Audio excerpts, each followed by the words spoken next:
Donc, pourquoi enregistrer cette conférence? Pourquoi parler de pédagogie? Donc, d'un point de vue personnel, la pédagogie, c'est quelque chose qui me touche beaucoup, dans la mesure où quand j'ai commencé les AMHE, j'avais vraiment beaucoup de mal à apprendre, assez peu de talent, on va dire, dans le domaine, et que tout ce que j'arrive à faire maintenant, c'est le fruit de beaucoup de travail. Je m'aperçois qu'avec une pédagogie différente, avec une approche différente, j'aurais sans doute gagné beaucoup de temps. Ok. Donc le but, l'intérêt de cette conférence va être de vous parler finalement un peu de mon expérience de la pédagogie dans les AMHE, des différentes manières d'organiser sa pratique. Donc qu'est-ce qu'on entend par AMHE? Donc les AMHE, c'est un ensemble, on va dire, de pratiques modernes diverses qui ont pour point commun de s'organiser autour de sources historiques. Donc ces pratiques peuvent être assez variées. On peut avoir par exemple un groupe d'études où à plusieurs on va se mettre ensemble pour interpréter une source. On peut faire des séances d'assaut libre en protection selon un style particulier, selon des règles propres au club, en fonction de la source historique qu'on étudie, mais on se retrouve dans une situation d'opposition, dans un sport de combat. On peut encore se retrouver à faire des exercices techniques encadrés par un instructeur où on essaie de mettre en application des techniques en coopération avec un autre escrimeur. Et toutes ces manières de procéder sont des manières valides de faire des AMHE qui font partie de la pratique. Alors, maintenant, moi, comment est-ce que je pratique les AMHE? Je n'ai pas vocation à prétendre que c'est universel, je veux dire, c'est vraiment une opinion, mais l'hypothèse que je fais, c'est que la source est finalement la théorisation d'une forme de pratique concrète du combat. C'est-à-dire que la source est un livre très codifié, mais décrit une pratique qui existait à l'époque de l'escrime, et qui était, on va dire, un art vivant, un art qui bouge, un art qui était appliqué. Alors, cette hypothèse, elle est vraiment loin d'être certaine. Ce n'est pas forcément vrai, même pour certains livres. Ça peut paraître contre-intuitif en se disant que si les gens parlent de combat à l'épée, c'est qu'il y avait vraiment des combats à l'épée. Mais on peut tomber sur plein de livres différents qui parlent de combat à l'épée sans que ça corresponde à une expérience réelle. Ça peut tout simplement être des mauvais livres d'escrime. Il y a des mauvais livres d'arts martiaux maintenant, il peut très bien en avoir à l'époque. Ça peut également être des formes de réflexion théorique de l'escrime ou de compilation théorique d'un savoir qui n'est pas écrit par quelqu'un qui est lui-même escrimeur. Ça peut être une forme de, on va dire, un aspect scolastique de l'époque. On peut penser par exemple au traité d'Agrippa, qui est l'un des traités d'épée de côté proto-rapière les plus influents de son époque. Pourtant, Agrippa n'était pas maître d'armes, Agrippa était architecte, et il y a de gros doutes sur le fait que ce traité ait jamais fait office d'application. Donc l'hypothèse que je fais, c'est donc que les sources ont été appliquées.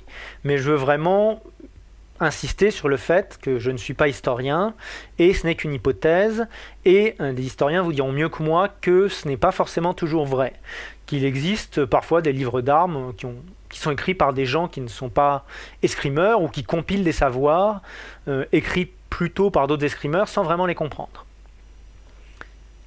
Je regarde un petit coup le chat pour voir s'il y a des questions écrites. Non, rien. Rien à noter, parfait. N'hésitez pas à me pinguer si vous avez une question. On fera des petites pauses à intervalles réguliers pour en parler. Donc la conséquence de cette hypothèse, c'est de quelle manière moi, Adrien, au chapitre des armes, vais pratiquer les AMHE. Donc mon idée, c'est puisque les AMHE ont été pratiqués sous une forme vivante, sous une forme de combat dynamique, je vais essayer de faire la même chose. Et ce combat dynamique, son expression, on va dire, naturelle, ça va être une forme d'assaut encadré, de la même manière qu'il y avait peut-être des assauts plus ou moins encadrés à l'époque où la source a été écrite. Donc, beaucoup de clubs ont un mode de fonctionnement qui n'est pas si éloigné, dans la mesure où l'assaut libre fait partie de beaucoup de clubs. Les notions on va prendre des armes et se battre entre nous avec sont utilisées. Mais la place de l'assaut, évidemment, jamais pleinement définie. On se dit, est-ce qu'on fait un peu d'assaut comme des fouloirs à la fin? Est-ce que c'est un laboratoire pour expérimenter des choses? Est-ce que le but, c'est d'appliquer des techniques historiques? C'est jamais vraiment très clair. Donc dans mon cas, j'avoue clairement, mon but, mon idéal, c'est de réussir à pratiquer un art martial historique dans un cadre d'opposition en escrimant bien. C'est-à-dire on veut à la fois combiner donc le fait évidemment qu'on travaille à partir d'un système historique, qu'on travaille à partir de sources, mais aussi le fait que tout simplement, si on essaie d'appliquer cette source et qu'on se fait toucher tout le temps, c'est peut-être pas la meilleure manière de le faire, qui a sans doute un contexte où, on va dire, l'application de cette source devrait donner des résultats intéressants. Contexte qui n'est pas forcément le contexte de notre pratique moderne, mais qui devrait exister. Donc évidemment, c'est pas évident, c'est un peu un acte de foi, où je décide que je fais confiance en la source, et j'accepte de croire que c'est quelque chose de cohérent qui a été bien rédigé. Alors, une première question qui se pose, et que j'ai évoquée en filigrane, c'est qu'est-ce que c'est que bien escrimer? Qu'est-ce que ça veut dire? Donc, du point de vue de l'instructeur, on aimerait évidemment que nos élèves escriment bien selon un art martial historique, mais c'est pas une description très précise, ne serait-ce que parce que la définition de l'art martial historique est sujette à interprétation.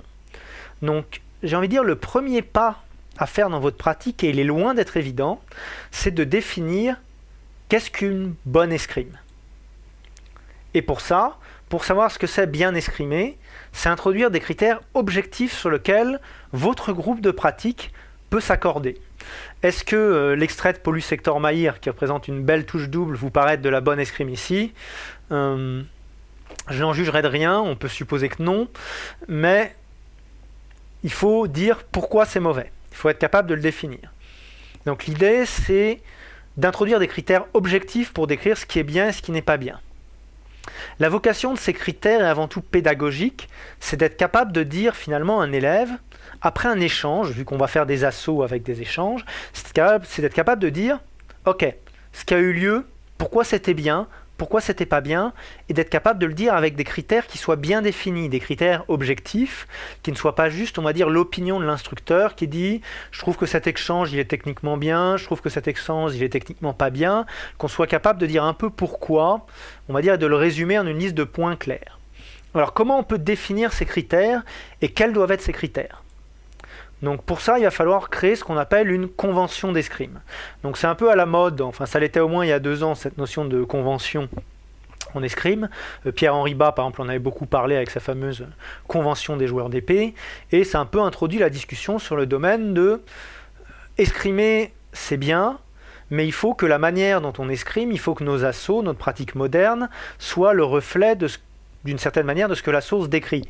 On ne peut pas juste prendre 2 épées, se taper dessus et espérer que finalement, sans s'accorder sur ce qu'il faut faire lors de ce combat, espérer qu'on obtienne quelque chose de propre et d'historiquement cohérent, ou en tout cas au moins qui soit un peu une bonne représentation de l'interprétation de la source qu'on aimerait avoir. Donc pour définir cette convention d'escrime, on va s'intéresser à quelques critères. On pourrait dire, le premier, c'est finalement qu'est-ce qu'une touche? Quand on est en escrime, on se bat avec des armes, il va au moins, on va dire, falloir porter une action qui touche ou qui menace. Il y a vraiment une définition quand même, on se bat avec des armes, on veut toucher avec des armes. Donc il y a bien un moment où il y a une action qu'on va considérer comme décisive, comme, on va dire, marquant, ça peut être une menace sans être une touche physique, mais au moins marquant le fait que quelqu'un a réussi d'une certaine manière à atteindre l'adversaire avec son arme. Donc pour définir cette touche, il peut y avoir différents critères. Ça peut être quelles sont les cibles autorisées. Quelle est la qualité de la touche qu'on attend? Est-ce qu'on veut une touche du tranchant ou du plat, par exemple? Est-ce qu'on veut qu'il y ait un arc sur le déplacement de l'épée? Quelle est la puissance du coup qu'on exige? Quelles sont les techniques autorisées, ne serait-ce que pour des raisons de sécurité? Je vais peut-être pas faire un Mordschlag dans la tête de quelqu'un qui ne porte qu'un masque d'escrime, ça risquerait de mal se finir. Un autre critère à considérer, c'est quand est-ce qu'un échange prend fin. Je vois que je suis mentionné. D'accord. C'est pas une question. Never mind. Donc, quand est-ce qu'un échange prend fin? Alors, une notion, on va dire par exemple, qui a lieu dans certains règlements et qu'on peut dire aussi en escrime moderne, c'est celle de temps de verrouillage. C'est-à-dire, basiquement, quand il y a eu touche, il y a une certaine durée qui s'écoule à partir de laquelle on ne va plus compter aucune autre touche. Donc voilà, en gros, 2 touches peuvent être comptées toutes les deux si elles ont lieu dans un certain laps de temps. Si ce laps de temps est trop élevé, seule la première touche comptera. Donc une extension de ce temps de verrouillage, c'est le coup consécutif, ou ce qu'on appelle afterblow, qui est la notion que on laisse assez de temps pour que la personne qui a été touchée puisse riposter d'un autre coup, après avoir été touchée, pour, en gros, on va dire, pouvoir un peu se venger. Donc dans tous les cas, ça reste dans le cadre d'un temps de verrouillage, qui est juste beaucoup plus long que celui qu'on peut avoir, par exemple, en escrime olympique. Une autre option, c'est de faire un assaut en continu, c'est-à-dire on ne s'arrête pas quand il y a touche, mais on compte les touches. Et la séparation a lieu peut-être au bout d'un laps de temps, ou quand un certain nombre de coups est écoulé. Ça, on sait que c'est une règle historique, qu'il y a tant de coups lors d'un échange, et on arrête l'échange quand les 2 combattants ont chacun fait leur nombre de coups. D'autres manières de finir un échange, et ça je vous suggère de le prendre en compte, c'est quitter le terrain, parce que en pratique, si vous laissez un terrain potentiellement infini à vos adversaires, vous pouvez vous retrouver face à des petits malins qui vont reculer sans cesse jusqu'à ce qu'ils se prennent un mur, que ce soit dangereux et que vous arrêtiez l'échange. Donc voilà, réfléchir comment on touche, comment on finit. Et le dernier critère, c'est comment on gagne un échange. Alors généralement, le point contentieux dans tous les règlements, c'est comment on gère une double touche. Est-ce qu'on considère que quelqu'un a raison ou non? Est-ce qu'on considère que les deux ont tort? Est-ce que ça donne un point à tous les deux? Est-ce que ça donne pas de point? Finalement, voilà. C'est quand l'échange a pris fin, il faut s'accorder pour savoir quel est le résultat de cet échange. Est-ce qu'un des escrimeurs a un avantage? Est-ce qu'il est en bonne situation? Donc, par exemple, pour gagner un échange, on peut considérer que toucher n'est pas suffisant. Il faut avoir fait une retraite, donc Abzug, obligatoire, ce qu'on trouve par exemple dans la convention des joueurs d'épée. On peut également considérer que certaines cibles valent plus de points que d'autres. Donc, au final, il faut également réfléchir aux critères qui permettent de dire, quand un échange est fini, qui a gagné cet échange? Donc, comment on marque dans l'échange? Quand est-ce que cet échange se termine et comment on détermine qui a eu l'avantage lors de cet échange? Voilà finalement un peu les différents critères qu'on doit prendre en compte. Alors comment on détermine maintenant, on a la nature de ces critères, comment on choisit leur nature? On va quand même se rappeler qu'on fait des AMHE, on fait un art historique et par conséquent notre convention de pratique de l'escrime doit être inspirée des sources. Un instant, je rends muet Sarah qui fait un peu de bruit. Désolé Sarah. Ok, donc alors quelle est la première inspiration qu'on doit regarder? La première inspiration qu'on doit regarder, naturellement, c'est quelles sont les règles que les personnes qui ont écrit les sources utilisaient pour s'entraîner, naturellement. Et donc les règlements historiques d'escrime dont on dispose, parce que bon, notre entraînement est une forme de, on va dire, de sport moderne. Ça peut être intéressant de savoir quels étaient également les sports, entre guillemets, pratiqués par les auteurs des traités, ou en tout cas par les escrimeurs de l'époque. Donc les règlements historiques sont évidemment la première source d'inspiration. Ça peut également être des règlements de duel, si on en a, c'est toujours bon à savoir. Par exemple, une question très simple, c'est quelle est la taille du terrain où on se bat? Si vous prenez des règlements de duel au 19e siècle, il se trouve par exemple que le terrain est très grand. Vraiment très grand, on peut se battre dans un champ, on considère que c'est pas grave qu'il y ait un recul d'une dizaine de mètres. Le tout, c'est que il y a juste une clause entre guillemets qui précise, il ne faut pas non plus reculer trop au point que ça permette juste de fuir indéfiniment. A contrario, on a des règlements plus anciens où la zone où se battent les combattants peut être beaucoup plus étroite. Voire même, lors du combat à la barrière, ils se battent séparés par une barrière sans pouvoir la traverser, vraiment se battant de pied ferme. Donc tout est un peu possible et c'est bon de connaître les règlements historiques. Autre exemple, l'escrime, dans certains traités d'épée de cour du 18e, fin 18e, tout début 19e, si je ne me trompe pas, la Bessière, on nous explique que l'escrime de pied ferme est vraiment la plus belle manière d'escrimer. Donc ça signifie qu'il n'y a même pas de déplacement. Autant vous dire, la variété est grande et c'est évident que ça influe l'escrime. Donc pour poser notre convention, il faut déjà commencer par connaître quelles sont les conventions d'escrime utilisées par les auteurs. Second point, c'est les conventions sociales, implicites et explicites. Donc il peut y avoir des choses qui sont interdites par la loi, ce qui peut amener à privilégier d'autres options. Donc par exemple, peut-être que les longueurs de lame sont restreintes, comme c'était le cas dans certaines cités. Peut-être que certains types de coups sont légalement pénalisables, comme les stocks étaient parfois légalement sévèrement punis dans certaines cités allemandes.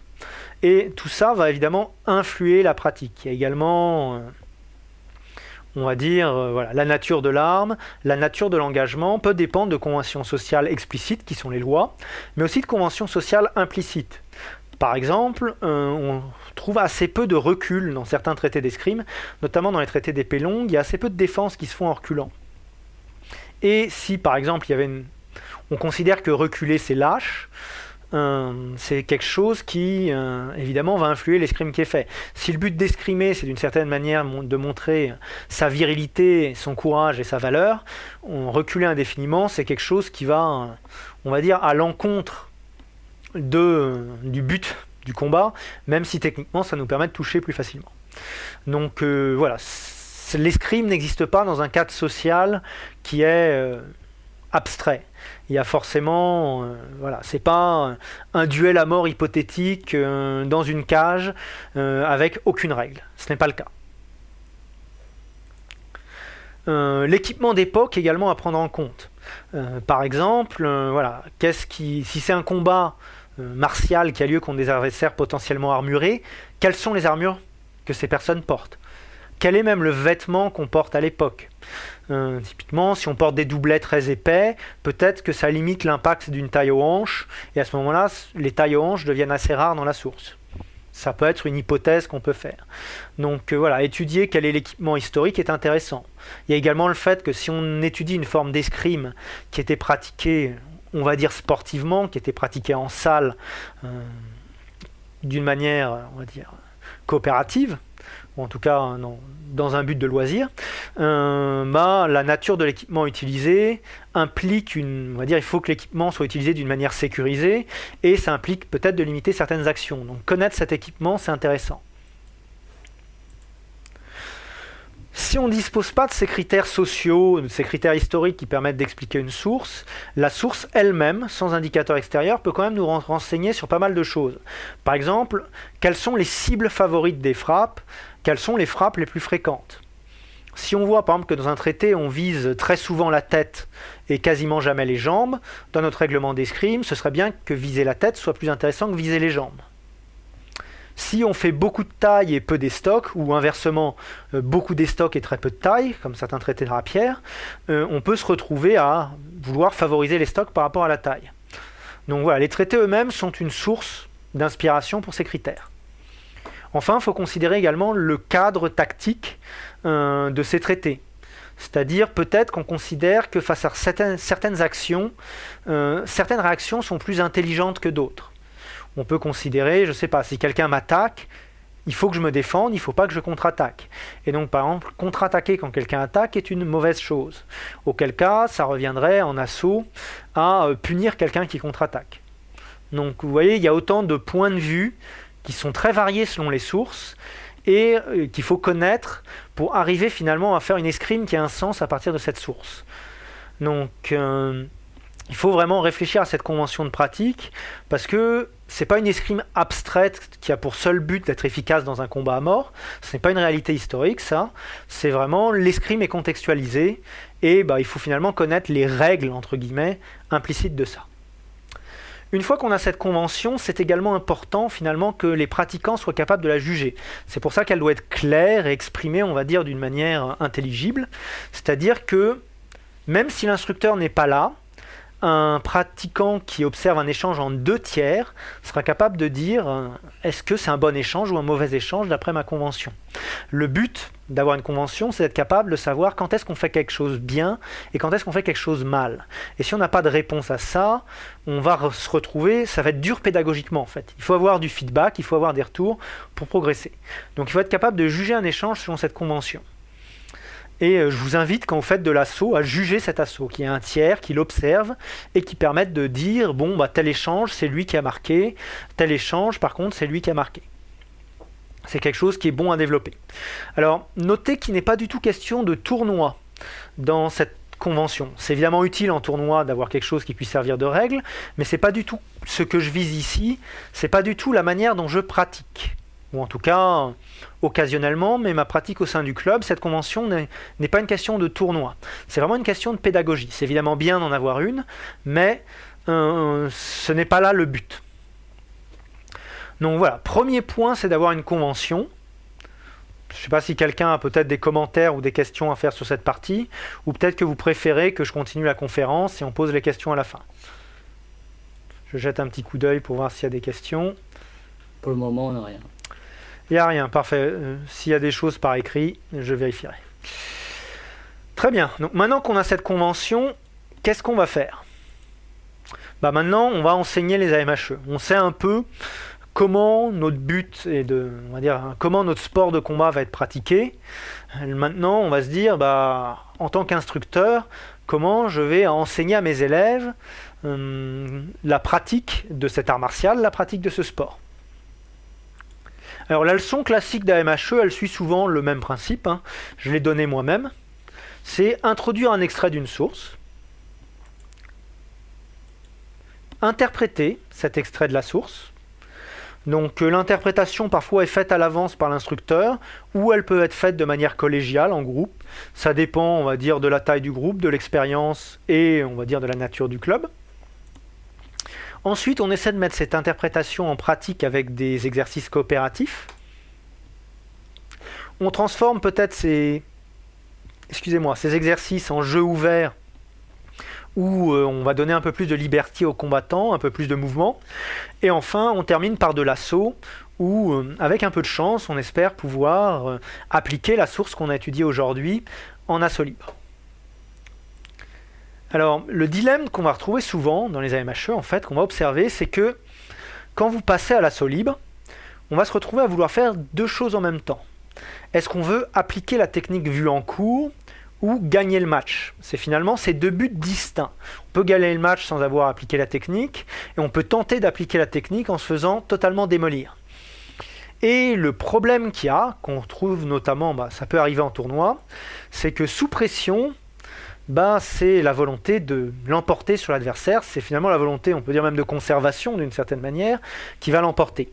C'est peu importe la théorie, je passe mon corps en autopilote et j'essaie de m'en sortir. Et c'est problématique parce que on fait des AMHE. Et quand même, le but, c'est quand même d'appliquer le système. Si on voulait faire de l'assaut libre sans se préoccuper de système historique, je ne pense pas que les AMHE soient le sport adapté.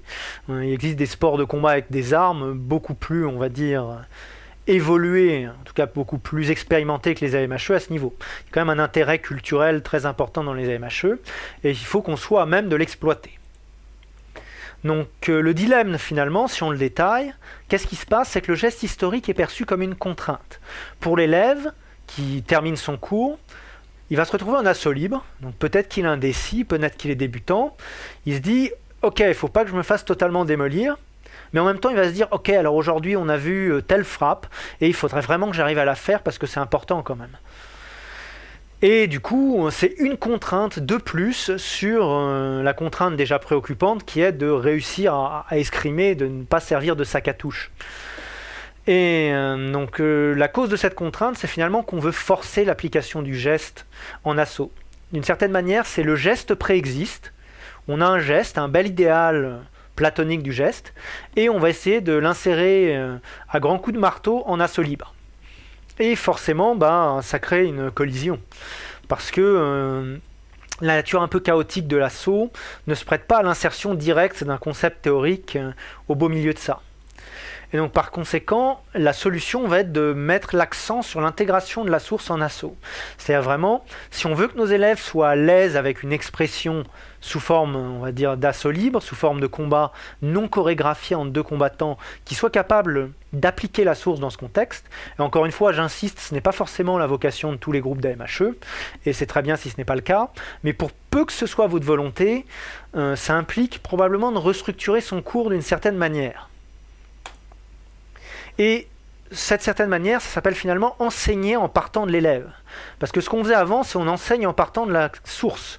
On part d'un concept abstrait, théorique, qui suit la structure de la source. Et la source elle-même n'est pas forcément un manuel, ce n'est pas forcément même la réalité du combat, c'est juste une tentative de théorisation du combat mise sous forme de livre.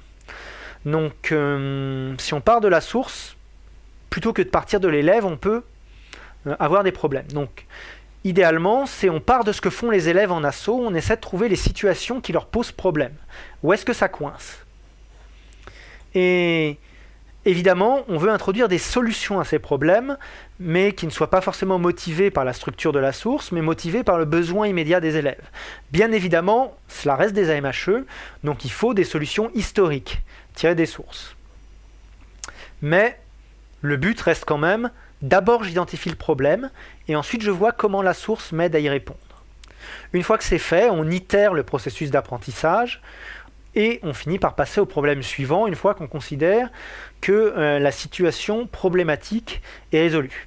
Donc ça, c'est vraiment un point très important, j'insiste beaucoup là-dessus sur ma pédagogie, c'est que penser que la source doit être la solution et pas le problème. Mon problème, c'est pas tant je veux placer tel coup en assaut libre. Mon problème, c'est ah ouais, je suis en assaut libre, j'ai des problèmes. Je trouve qu'il y a telle situation dans le bouquin qui correspond beaucoup à mon problème. On peut voir si ça m'aiderait pas à me débloquer. Du coup, la source serait vue comme une solution, serait vue comme un moyen de progresser. Alors, évidemment, ce n'est pas un enseignement pour tout le monde. Ce que je vous parle, c'est de ma propre expérience. Et typiquement, j'aime bien faire ce genre d'enseignement avec un groupe qui soit de niveau débutant ou intermédiaire.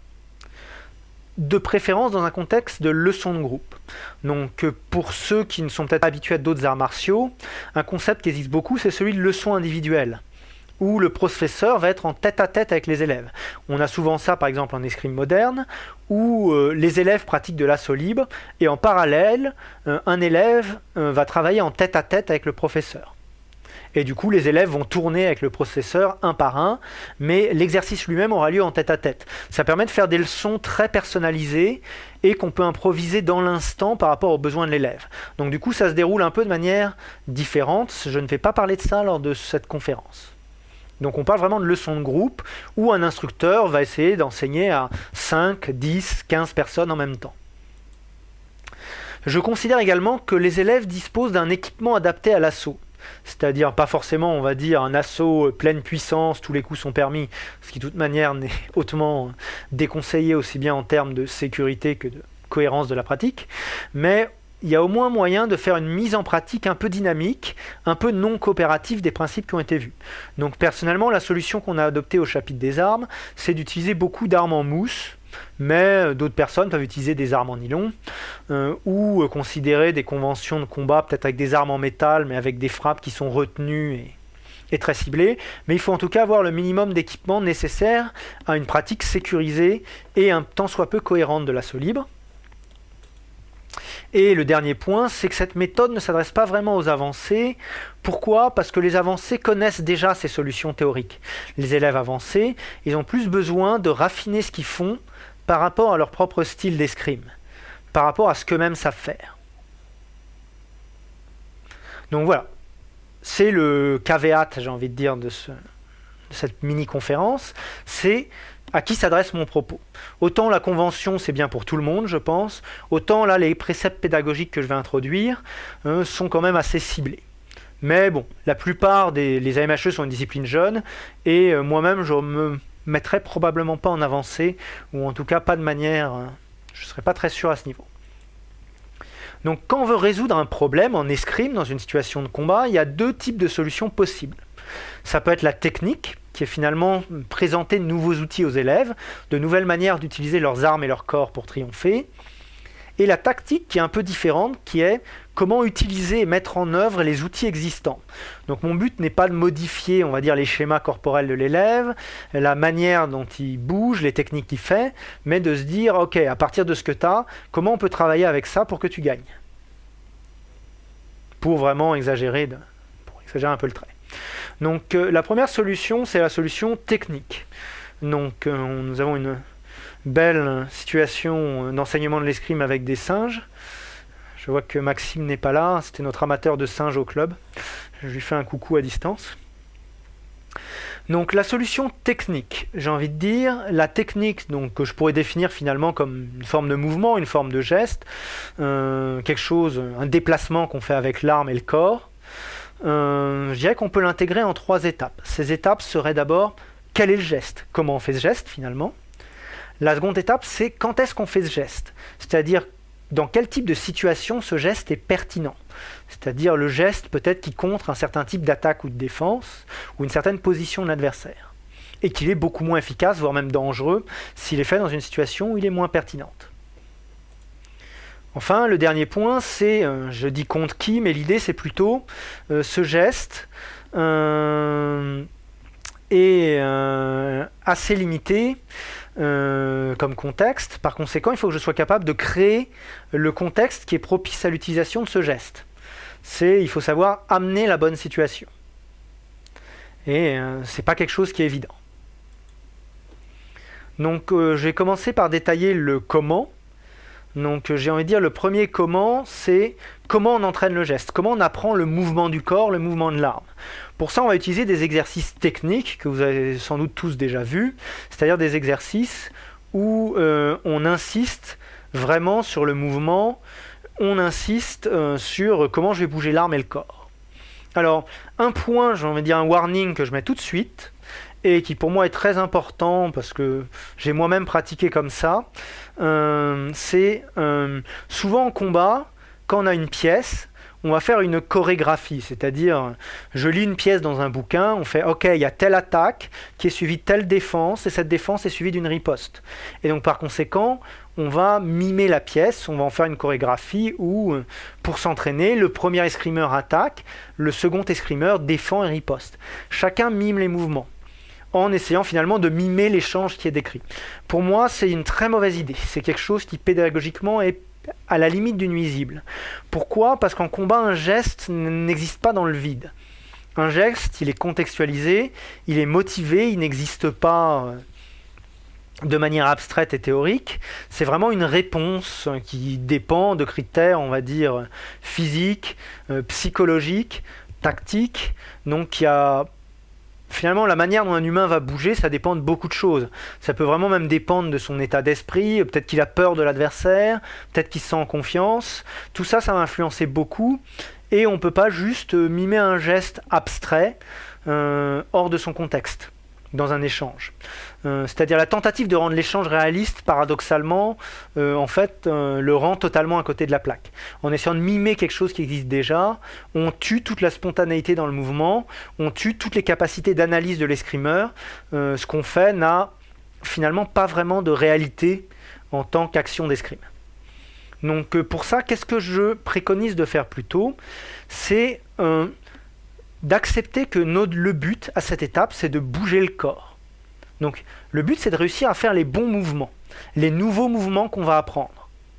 C'est pas forcément de les simuler tels qu'ils seront pratiqués en combat. On peut avoir un exercice qui est assez abstrait. Un exercice n'est pas un combat et ça n'a pas à en être un. Donc ce que je suggère, c'est les exercices, on se concentre uniquement sur les nouveaux mouvements et on se débarrasse du reste.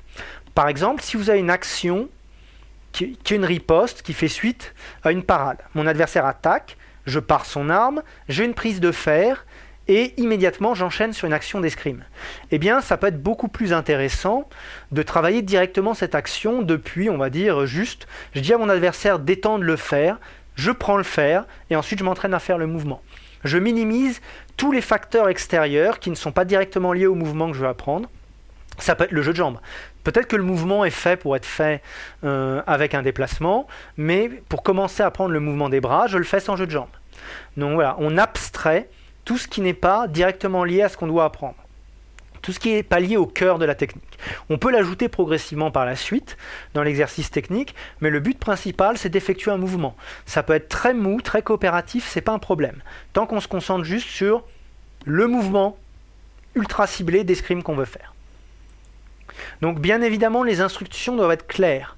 Également, l'un des soucis en fait qu'il y a très souvent dans les exercices techniques, c'est qu'il peut être parasité par des débutants. C'est-à-dire, si vous êtes un exercice où il faut parer une attaque, puis riposter, où l'attaque est vraiment faite de manière coopérative, peut-être que le débutant ne sait pas attaquer, et donc il sera incapable de mimer une vraie attaque.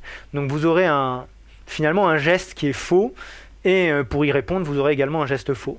Donc il faut que les instructions soient très claires pour être sûr que le débutant ne se trompe pas. Par exemple, dire à quelqu'un « Ok, tu es immobile, tu étends ton arme et ton adversaire va juste s'entraîner à faire une forme de prise de fer », ça c'est facile à faire. Un débutant, aussi bien qu'un expérimenté, réussiront à faire cette action parce que c'est une action très simple. Alors que si vous dites au contraire à votre élève « Ok, alors tu vas attaquer avec telle technique », et ton adversaire il va la contrer, et bien si telle technique est mal faite, l'exercice échoue, ça ne marchera pas. Un point donc suivant qui est également très important, celui-là n'est pas forcément évident, c'est quelque chose que j'aime beaucoup, c'est quand on décrit un mouvement, quand on décrit quelque chose, je pense qu'il faut en parler en termes d'effet et non de positionnement. C'est-à-dire que plutôt de dire « Ok, alors il faut que tu positionnes ton torse de telle manière, ta main de telle manière, et tu tournes le coude et tu tournes la tête », c'est pas quelque chose que vous pouvez faire en fait en pratique. C'est les gens, la plupart des gens n'ont pas un contrôle aussi raffiné de leur corps, surtout des débutants. Je veux dire, la tarte à la crème finalement dans l'enseignement du sport, c'est d'observer le fossé qui existe entre ce que les sportifs pensent faire quand ils font un mouvement et ce qu'ils font vraiment quand on observe une vidéo de leur déplacement. Donc par conséquent, décrire le positionnement exact du corps, c'est quelque chose, on va dire, qui va être réservé à un élève avancé et uniquement s'il y a un blocage, uniquement sur un point très particulier. D'autant plus que finalement, on perçoit chacun des mouvements différents. Au club, par exemple, ça m'est arrivé qu'avec quelqu'un, je perçoive exactement le même mouvement, mais pour moi, je le percevais plutôt comme un mouvement, on va dire, de lancer d'épaule, et pour l'autre personne, ça a été plutôt perçu comme un creux dans la hanche, finalement, venir déplacer la hanche de manière à remplir un creux. Donc voilà, deux manières de voir le même mouvement qui sont très différentes. Et peut-être que voilà, la description ne passera pas pour tout le monde. Donc moi, ce que j'aime bien, c'est décrire le mouvement en termes d'effet. Donc par effet, j'entends pousser, tirer, déchirer, tordre, aplatir. Vraiment donner des métaphores de mouvements de la vie courante, de mouvements qu'on ressent un peu dans le corps, de mouvements auxquels on donne un effet. Donc, par exemple, j'aime bien décrire une frappe. Si je veux demander à quelqu'un de frapper vite, mais de manière légère, je vais lui dire « frappe comme si tu essayais d'écraser une mouche avec une tapette ». Donc, ce qui implique évidemment un mouvement de bras rapide, mais également léger. Voilà, vous voyez finalement un peu le genre de métaphore qu'il faut utiliser. Les Anglais ont un mot pour ça qu'ils appellent « cues ». Il n'y a pas vraiment de traduction directe, mais c'est un concept à garder à l'esprit qui est assez intéressant. Essayez vraiment de décrire votre mouvement en termes de conséquences physiques, d'effets physiques. Parce que le corps humain pense en termes d'effets, il ne pense pas en termes de position exacte du squelette et des muscles. Donc le dernier point, c'est qu'il ne faut pas passer trop de temps sur les techniques. C'est bête, mais c'est inutile de s'y éterniser, tout simplement parce que la technique, vous allez certes la travailler lors de l'exercice technique, mais quand vous la faites dans un contexte un peu plus dynamique, vous travaillez également le positionnement de votre corps, vous travaillez également le geste. Donc c'est des exercices purement introductifs. Ce qui nous amène à notre seconde phase, qui est finalement le quand. C'est-à-dire quand est-ce que j'utilise la technique. Comprendre quand est-ce qu'elle est pertinente et quand est-ce qu'elle ne l'est pas. Alors pour ça, je préconise ce qu'on appelle des actions coach drills en anglais, donc des exercices, je dirais, maître-élève, où le concept, c'est un peu... il y a un maître qui, parmi un panel d'actions limitées, va fournir une action à un élève, et l'élève, en fonction de l'action qui lui a été fournie, va tenter de répondre correctement à cette action. Donc, peut-être que par exemple, l'élève attaque, le maître va faire une certaine parade et l'élève doit trouver le bon contre à cette parade. Ou peut-être, je vais vous donner par exemple un exercice assez universel et qui illustre bien ce principe, c'est je veux enseigner à un élève à trouver une distance où il aime attaquer. eh bien, on peut faire en sorte que l'élève approche d'une cible, donc le maître attend statiquement, l'élève s'approche de lui, et au moment où l'élève entre à portée, le maître peut choisir soit de rester sur place, auquel cas l'élève doit attaquer, soit de reculer, auquel cas l'élève doit se retenir d'attaquer, mais continuer à avancer légèrement avant de lancer son attaque, éviter de lancer son attaque prématurément. Donc ces exercices, ils sont vraiment basés sur la notion déjà de reconnaître un stimulus visuel ou proprioceptif, donc finalement percevoir quelque chose et y répondre correctement. C'est pas tout d'avoir le geste, mais il faut percevoir est-ce que la situation est propice à ce geste. Donc généralement ce genre d'exercice va marcher avec des choix, on peut dire. On va dire il y a au plus deux choix, je dirais au moins deux choix. S'il n'y a pas deux actions possibles, il n'y a pas de choix. Je veux dire, si l'adversaire fait toujours la même réaction, on rentre à nouveau dans le drill technique où le but c'est d'avoir une chorégraphie qui permette de travailler le geste. Donc je dirais, il faut qu'il y ait au moins deux actions pour qu'il y ait un choix, et je suggère de le limiter à 4 maximum, parce que s'il y a trop d'actions, ça devient un peu perturbant pour l'élève. Ou il y a trop d'actions à travailler en même temps, on ne peut pas vraiment se concentrer sur ce qu'on aime faire. Donc choix suivant. Il faut encore une fois que les signaux soient lisibles. C'est-à-dire que quand le maître donne une action, en gros que l'élève doit interpréter, il faut quand même que cette action soit assez claire. Donc ça implique que l'exercice n'a pas besoin d'être super réaliste. Peut-être que par exemple les parades sont volontairement faites larges ou volontairement légèrement en retard.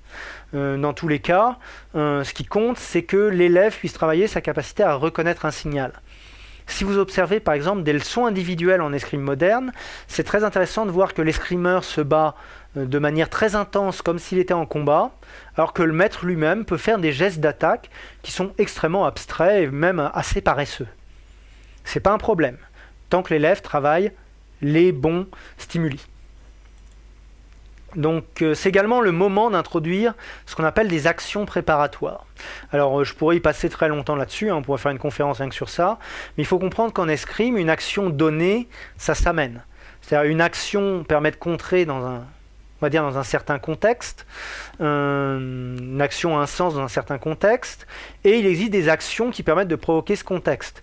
Donc par exemple, si j'ai besoin de partir d'un contact du fer pour faire une certaine action, eh bien c'est intéressant de provoquer ce contact du fer. Par exemple en venant étendre ma lame et menacer l'adversaire. Donc je dirais que c'est au moment où on introduit ces exercices maître-élève qu'on peut également commencer à faire des actions préparatoires.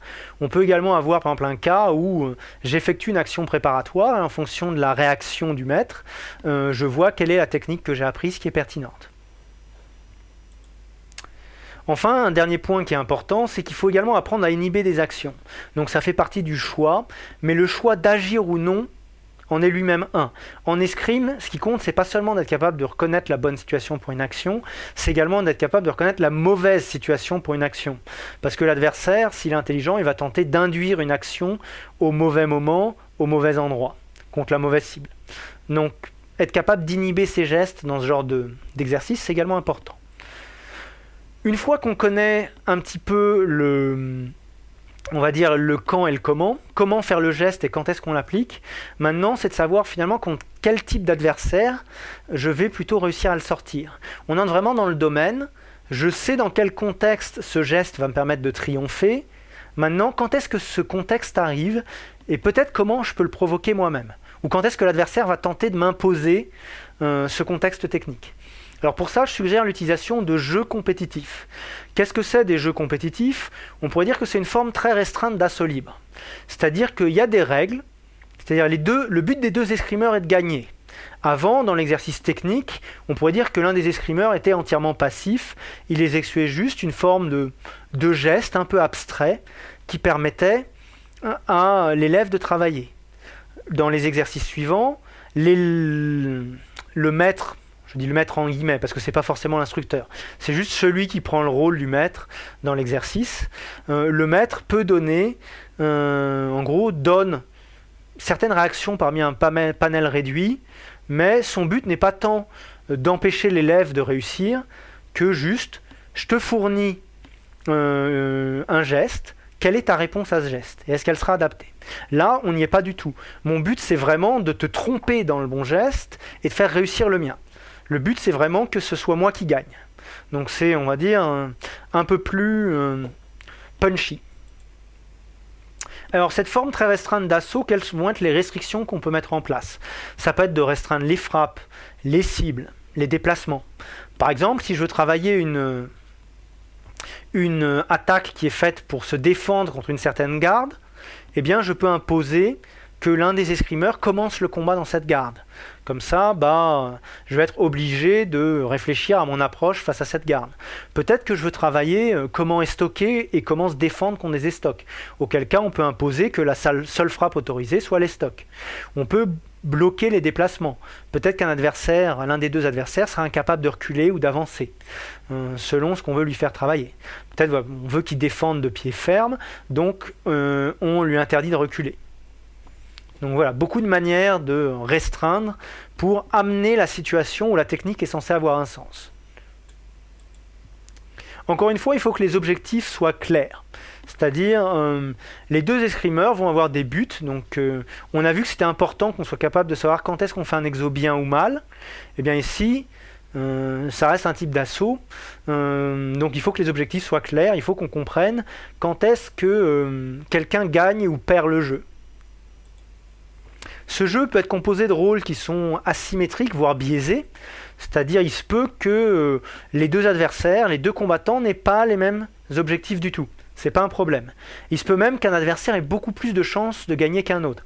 C'est pas un problème et je dirais même que c'est souhaitable. Parce que si vous avez un niveau un peu hétérogène dans le club, avec certains des débutants complets, d'autres des escrimeurs plus avancés, d'autres qui sont débutants mais avec des expériences dans d'autres sports de combat qui font qu'ils ont un niveau bien supérieur à celui de quelqu'un qui n'aurait jamais fait de sport. Donc ces objectifs peuvent être biaisés et c'est bien qu'on se retrouve dans une situation où le débutant a quand même une bonne chance de gagner, même si son adversaire y met du sien. A contrario, pour celui qui est, on va dire, en situation de supériorité, prendre un rôle où il est défavorisé, c'est l'occasion de se concentrer et de travailler sur des concepts en particulier. Ça lui permet finalement de ne pas rester dans une situation paresseuse, où il sait que son expérience lui permettra de gagner automatiquement contre le débutant. Donc ce genre d'exercice, je dirais que c'est avant tout du mental. Parce qu'en soi, on connaît les gestes, on connaît la situation, il faut juste être capable de comprendre comment on induit cette situation. Alors, avant de terminer ce point, vu qu'on a la tactique qui vient ensuite, je vais répondre à une question qui est: quelle est la différence entre les deux précédents? Alors effectivement, c'est une gradation, bien évidemment, c'est-à-dire il n'y a pas forcément une différence énorme entre le premier et le second, et il se peut qu'il n'y en ait pas entre le second et le troisième. Peut-être que je peux te donner un exemple. Dans le second exercice, le but de celui qui fait le maître, c'est de faire travailler son élève. C'est-à-dire, par exemple, mettons, tu m'attaques, je vais faire 2 parades différentes. Je fais l'une de ces 2 parades. Chacune de ces parades a un contre. Et mon but, c'est juste, quand tu attaques, je fais l'une des 2 parades, et c'est à toi de faire le bon contre. Mais je ne vais pas t'empêcher de faire ce contre. Je ne vais pas essayer de te tromper sur la parade que je vais utiliser. Je vais être moins... Finalement, j'ai moins de degrés de liberté en un sens. Mon but, c'est juste de voir, je te donne un stimulus, est-ce que tu y réponds de la bonne manière? L'assaut et ce stimulus, je vais peut-être le donner de manière claire, de manière qu'il soit lisible pour toi. En tout cas, pas forcément, je ne vais pas rester immobile, mais mon but, c'est que tu sois capable de bien réagir. En combat, en revanche, dans la situation qui suit, celle, on va dire, de jeu compétitif, je vais faire tout ce qui est en mon pouvoir, dans les règles de l'exercice, pour que tu ne réussisses pas. Donc même si le jeu est le même, ça va vraiment être... mon but, c'est que tu sois dans l'incertitude la plus complète, c'est ce que je vais faire, et de réussir à te battre.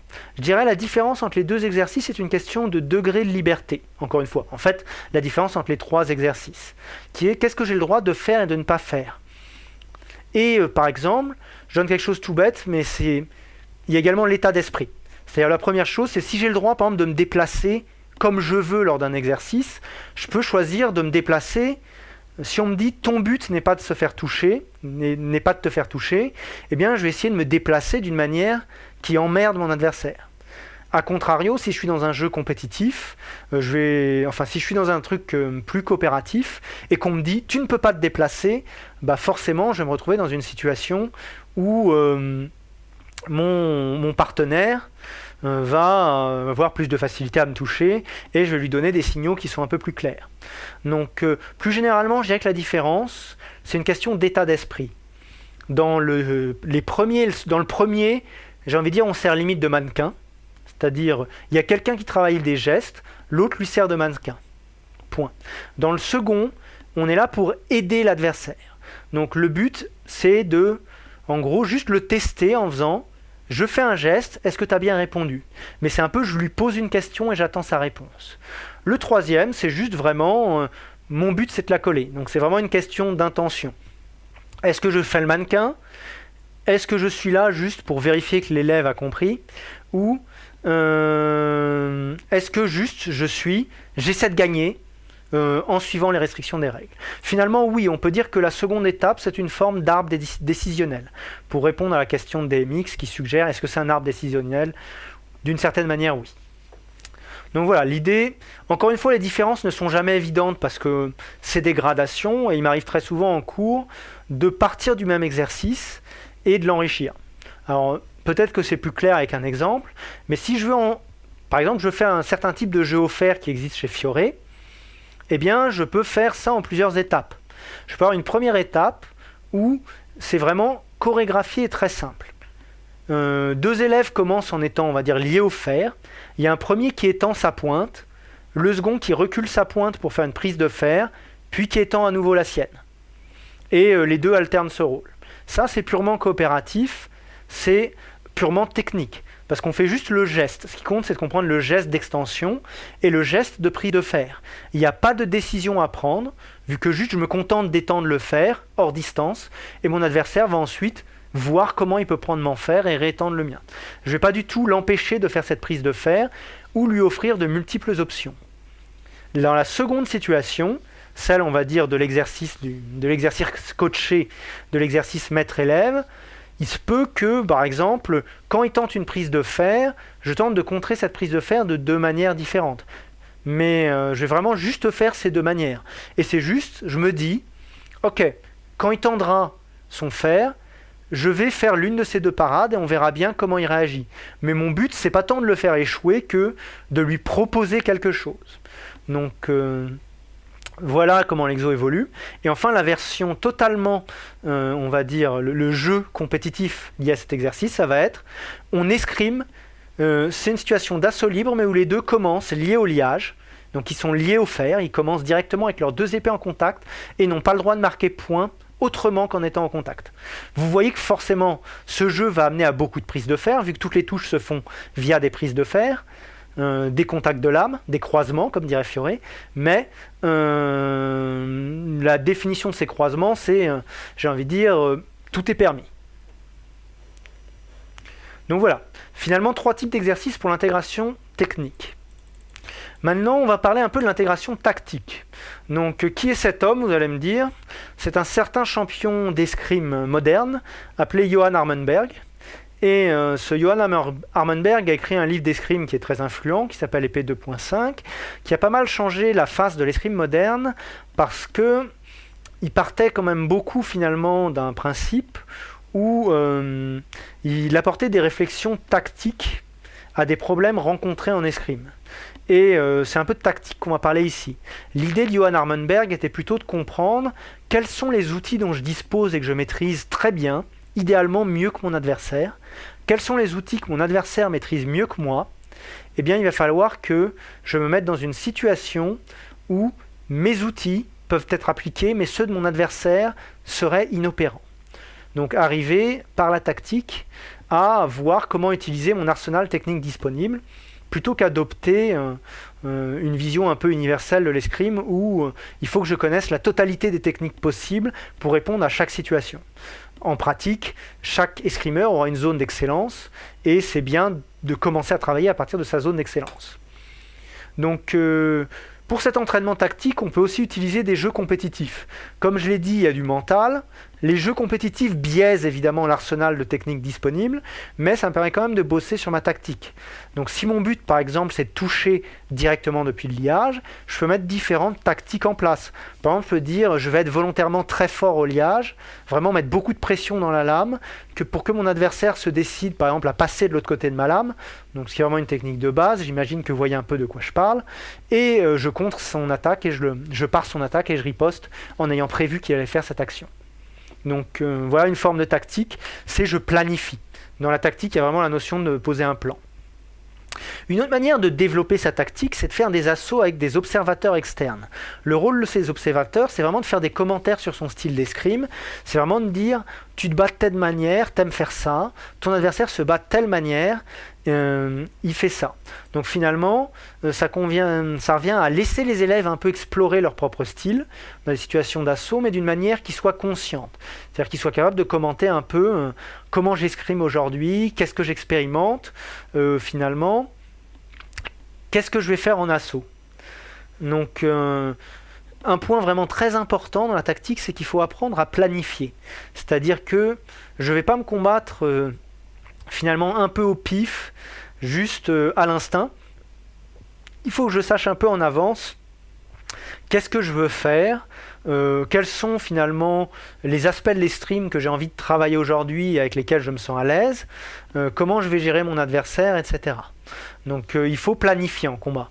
Si au moment, on va dire, du aller, en garde prêt, aller, vous n'avez pas une idée de ce que vous allez faire, même si ça peut être une action très simple, juste, je vais le menacer de la pointe en avançant, voir comment il réagit, puis reculer et essayer d'utiliser cette action plus tard. Il faut avoir un plan. Donc la tactique, c'est vraiment d'apprendre à utiliser ce plan d'une manière qui soit cohérente avec nos capacités et celles de l'adversaire. Il faut également que les élèves eux-mêmes soient capables d'analyser le style d'escrime de l'adversaire au cours du combat. Un point qui est très important en tactique, c'est être capable de détecter les actions inconscientes. On a tous des actions qui sont nos favorites, et il s'arrive parfois qu'en combat, on retombe dans ces automatismes, parce qu'ils marchaient bien un moment, mais maintenant c'est un blocage. Et donc c'est bien d'avoir quelqu'un qui permette d'explorer ces automatismes, d'observer et de dire est-ce que là j'ai un automatisme ou non, est-ce que ça se passe bien. Enfin, un point à noter, c'est quand même que la tactique, c'est pas facile à travailler en groupe, car c'est issu d'une réflexion personnelle, cet entraînement tactique.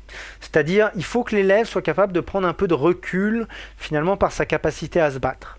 Et il faut en plus avoir une solution qui soit un peu personnalisée pour chaque élève, pour comprendre finalement comment il va pouvoir utiliser les techniques qu'il maîtrise, les techniques historiques dont il dispose, comment il va pouvoir se retrouver dans une situation où il pourra s'en servir à son avantage. Donc voilà, deux solutions pour résumer, la solution technique et la solution tactique, et il est bon de travailler les deux. On ne peut pas faire, j'ai envie de dire, même l'un sans l'autre. Alors maintenant, pour trouver des solutions, un point qui est intéressant, c'est qu'il faut interpréter la source. On n'a pas le choix, c'est vraiment un classique des AMHE. Il faut être capable qu'à partir de notre source, on puisse décider ce qu'on va faire. Il faut qu'on comprenne, ok, je cherche une solution historique à un problème, mais quelles sont ces solutions historiques ? Donc on veut une interprétation de la source qui soit robuste et adaptée. Donc ce que j'entends par là, c'est on a une convention de pratique, on veut que mes techniques soient applicables et utiles dans cette convention, que ce soit pas quelque chose qui existe dans le vide. Et l'hypothèse que je propose, alors qu'il y a peut-être quelque chose pour escrimeur un peu avancé, ou en tout cas quelqu'un qui a quand même déjà un petit peu, qui a sa propre vision de la source. Donc la vision traditionnelle, c'est je lis la source, je m'imagine des mouvements, et ensuite j'essaie de mettre ces mouvements en pratique en expérimentant un peu. Là, pour des escrimeurs plus avancés, je vous propose un raffinement qui est peut-être un peu atypique, qui est je pars du combat et je vais vers la source. Ce que j'entends par là, c'est que je vais commencer à analyser ma propre expérience du combat, dans le cadre de ma convention, mais peut-être de manière un peu indépendante de la source, un peu indépendante du texte. Je mets pendant quelque temps le texte de côté. Je garde juste, moi, comment je ressens le combat, comment j'arrive à me battre, qu'est-ce que j'observe en assaut libre. Il faut également observer beaucoup d'assauts, donc les siens et ceux d'autres personnes. C'est pour ça que c'est bien de juger. Dans tous les cas, voilà, il faut beaucoup d'observation. Il va falloir de l'observation. Et en observant ces combats, on va commencer à chercher des motifs récurrents. On va essayer de voir quelles sont les actions qui reviennent souvent, qu'est-ce qui marche et qui ne marche pas d'une certaine manière, quels sont les gestes que les gens font, même malgré eux, en combat. Et ça, à l'air de rien, c'est quelque chose qui est très courant. C'est-à-dire, entre ce que, comme je l'ai dit, entre ce qu'un sportif fait vraiment et ce qu'un sportif pense faire, il peut y avoir un gouffre, en fait. Donc ces motifs récurrents d'actions qui passent sont très importants. Et là où ça devient, c'est quelque chose sur lequel j'insiste, il faut finalement apprendre d'une certaine manière à ignorer les échanges impressionnants, mais rares, mais atypiques. Donc on aime tous bien regarder sa vidéo d'assaut libre, ou un joli enchaînement de coups, on multiplie les frappes, ça fait dling dling dling, il y a un beau liage, et au final il y a quelqu'un qui se prend une patate parfaite dans la tête. C'est très joli à regarder, mais si ça ne représente finalement qu'un échange sur 100, est-ce que c'est une forme de validation de notre travail? Est-ce que c'est quelque chose d'intéressant? Si à côté de ça, les 99 autres échanges, c'est une double pourrie où il n'y a aucune décision tactique, où la technique est défaillante, ça ne veut pas dire grand-chose. Donc, dans cette analyse des échanges, il faut être honnête et, on va dire, se concentrer sur la touche moyenne. C'est-à-dire, qu'est-ce qui a lieu dans les 2/3 des touches? Qu'est-ce qui se passe? Quelles sont les actions qu'on voit revenir tout le temps? Parce que finalement, il se peut très bien que le joli échange qu'on a fait, ce soit juste du hasard. Ça peut être lié au fait, il y a eu les étoiles se sont alignées, l'adversaire était fatigué, et j'ai eu pile le bon timing pour faire plusieurs fois les coups qu'il faut à la suite. Donc tout le monde aime bien regarder son bel échange en sparring, son bel échange bien sourcé, bien joli, mais ça veut pas forcément dire que notre interprétation est vraie, que notre interprétation de ce mouvement est solide. Il se peut que ce soit juste un hasard ou juste une manière, enfin quelque chose d'exceptionnel qu'on ne saurait pas reproduire, qu'on peut-être un adversaire avec un meilleur niveau. Bref, en tout cas, si c'est une exception et pas la norme, c'est pas forcément ce qui nous intéresse le plus. Et c'est là où ça devient important, donc déjà de chercher ensuite si les motifs récurrents apparaissent dans la source. Donc maintenant qu'on a vu des motifs récurrents qui ont lieu en combat, donc non pas en regardant le geste super sourcé et joli qui apparaît 100 fois à la suite, mais de voir le geste moyen mais qui permet quand même de marquer et qui apparaît souvent en assaut. Maintenant ce geste moyen, on se dit, est-ce qu'il apparaît dans la source ? Est-ce que le motif récurrent que j'ai vu, est-ce que cette gestuelle, on la voit passer? Et ce qu'on peut dire, c'est avoir une réponse qui est oui ou non. Si c'est oui, c'est bon à savoir, c'est une forme de validation. Si c'est non, il faut commencer à se poser des questions. Et alors ces questions, elles sont importantes. Et c'est important d'être très honnête sur son interprétation. Son interprétation, quand on fait des AMHE, c'est un peu notre bébé. Hein. J'apprends à me battre, j'ai une vision du combat, je suis un peu fier de mon interprétation. C'est finalement un bout de moi-même. Et souvent, je préfère être mauvais combattant qu'avoir une mauvaise interprétation. C'est-à-dire, je peux dire, ouais, mon interprétation marche pas, mais c'est mes propres limites qui sont à blâmer et non celles de mon interprétation. Et ça, je pense, c'est une attitude qui peut être problématique. Parce que finalement, ça rend... En fait, vous partez du présupposé que votre interprétation est vraiment la bonne et que si ça ne marche pas en assaut, c'est juste un contretemps temporaire et que dans le fond, vous avez quand même raison. C'est juste que vous n'en êtes pas physiquement capable, mais après tout, qui a tort à ce niveau? Donc je pense qu'il faut être capable dans les AMHE, on est une discipline expérimentale et il faut beaucoup de remise en question. Donc si on voit que rien ne marche dans notre interprétation, que on va dire les techniques qui sont utilisées par défaut n'ont rien à voir avec ce qu'on attend de la source, il faut revoir quelque chose quelque part. Ça peut être notre interprétation de la source, ça peut être notre convention d'échange qui n'est pas adaptée à l'escrime qui devait être faite dans la source, mais il faut clairement admettre que quelque chose ne fonctionne pas. Il ne faut pas se dédouaner, se laver les mains parce que une fois j'ai casé la technique historique parfaite, un échange sur 100. Donc, être conscient de ses limites. Une fois qu'on a finalement trouvé ces motifs et qu'on les a un peu appariés avec la source, c'est-à-dire que j'essaie de faire en sorte que je base un peu mes interprétations, si j'ai trouvé des ressemblances, avec ce qui a vraiment lieu en combat. J'essaie finalement de faire un peu se rejoindre mon interprétation et le combat. Qu'est-ce qui a lieu souvent comme geste? Est-ce que je peux le rapprocher d'un geste sourcé qui a un sens comme ça? Donc pour ça, on peut expérimenter à partir des précédentes observations, c'est-à-dire essayer de recréer les situations où ces gestes récurrents ont lieu et voir quel jeu on peut faire en essayant de sortir des techniques sourcées à partir de là. On peut, quelque chose qui est très utile, raffiner les capacités existantes, les techniques existantes pour les rapprocher de techniques historiques. Donc par exemple, mettons, je peux donner un exemple, mettons que vous ayez une certaine forme de parade que vous enseignez. Donc je sais pas, par exemple mon adversaire donne un coup d'épée et je pars ce coup en taillant dans son épée. Et il se trouve qu'en assaut libre, ça n'arrive jamais. Et à la place de ça, vous voyez que vos adversaires se contentent juste de faire des parades où ils vont intercepter la lame, vraiment en venant la bloquer. Donc on part les coups en bloquant et non en faisant de la taille. Donc ça peut être vu comme incorrect dans certaines interprétations, en tout cas pour certaines pièces c'est incorrect, pour certaines techniques, mais on peut se dire, d'accord, ils préfèrent faire de la parade, venir chercher le fer, que tailler dedans. Mais est-ce qu'il n'existe pas des techniques historiques qui sont basées plutôt sur des mouvements de parade que sur des mouvements de contre-taille défensive? Donc voilà, essayez de se dire, ok, puisqu'il y a tel mouvement qui sert beaucoup, je vais déjà voir comment je peux historiser ce mouvement, j'ai envie de dire, comment mon interprétation du geste historique peut prendre en compte finalement la réalité du combat dans le cadre de notre convention d'échange. Parce que c'est comme ça que ce geste sera reproductible. C'est vraiment ce qu'on veut. Finalement, le but qu'il y a derrière, c'est est-ce que mon geste est reproductible. Et les exercices qu'on va développer à partir de ce constat, c'est finalement des instantanés du combat. C'est-à-dire, vous imaginez, je m'aperçois qu'il y a un certain type d'échange, un certain type de situation qui arrive tout le temps en combat. Ça peut être une situation qui dure 1 à 2 secondes, hein. Une forme de liage, une forme d'attaque, une forme de parade, une forme de déplacement. À ce moment-là, je peux centrer des exercices sur ces instantanés où j'essaie de recréer cette situation et la travailler un peu en abstraction du reste. Mais voilà, c'est rien de plus qu'un instantané, vraiment, vous imaginez une photo du combat, un instant T, où on regarde juste, mais qu'est-ce qui se passe pendant ces 2 secondes, et vous travaillez à partir de ce petit contexte limité où vous essayez d'apprendre. Donc, dans ce phénomène d'interprétation, il est très important de prendre en compte les retours.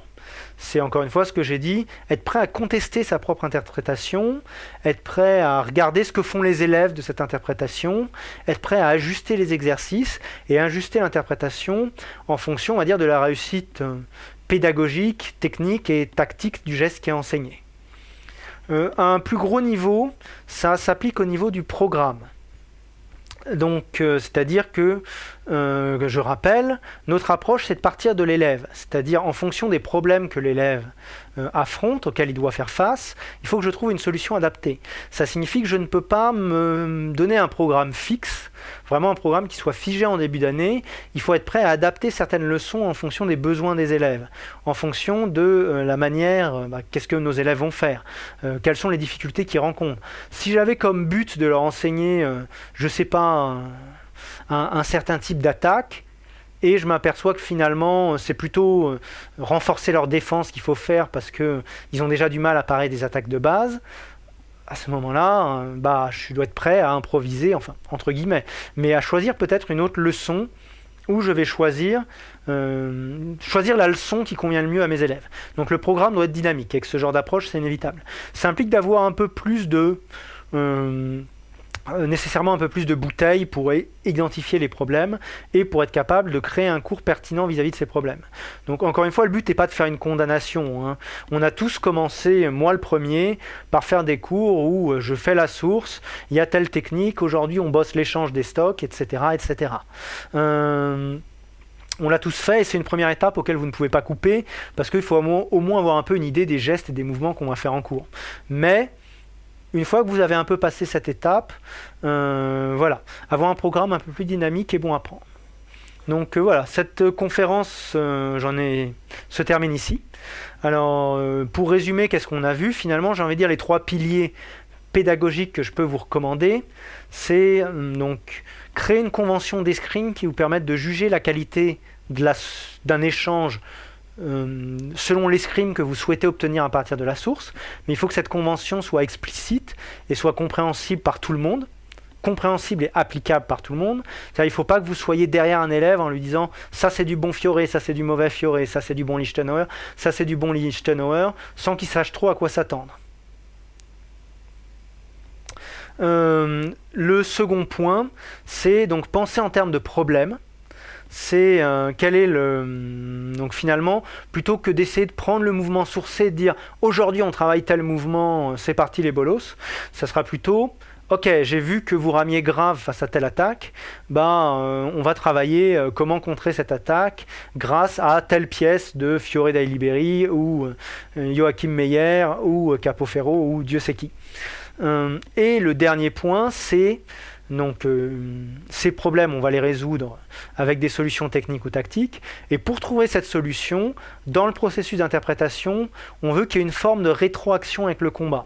C'est-à-dire qu'on observe le combat et qu'on soit vraiment capable de dire non, là ça marche pas. Si par exemple vous enseignez une manière d'attaquer et que vous voyez que personne ne l'utilise en combat, c'est de manière à peu près certaine, il y a quelque chose qui est faux. Soit vos règles de combat sont inadaptées à cette attaque, soit la manière d'attaquer est fausse. Je le sais parce que j'ai passé 4 ans à attaquer de la mauvaise manière, et à chaque fois je me demandais, on arrive à caser des pièces de temps en temps, mais il y a quand même beaucoup d'échanges qui sont assez brouillons. Et au final, ce qui a marché pour moi, c'était de regarder quand est-ce que j'arrive à marquer, quand est-ce que j'échoue, et voir finalement qu'est-ce qui a un sens en escrime et qu'est-ce qui n'en a pas. Je vous remercie de votre attention. C'était un peu longuet, je m'en excuse, on a passé une bonne heure. Et si vous avez des questions, n'hésitez pas à les poser maintenant. Ça peut être même peut-être des questions plus pratiques ou peut-être même partager la manière dont vous vous entraînez, parce que ce que je décris là, c'est pas quelque chose que je sors uniquement de ma tête, c'est quelque chose que j'ai appris auprès d'autres instructeurs, tout simplement. Donc je suis toujours curieux de voir d'autres approches. Merci à vous.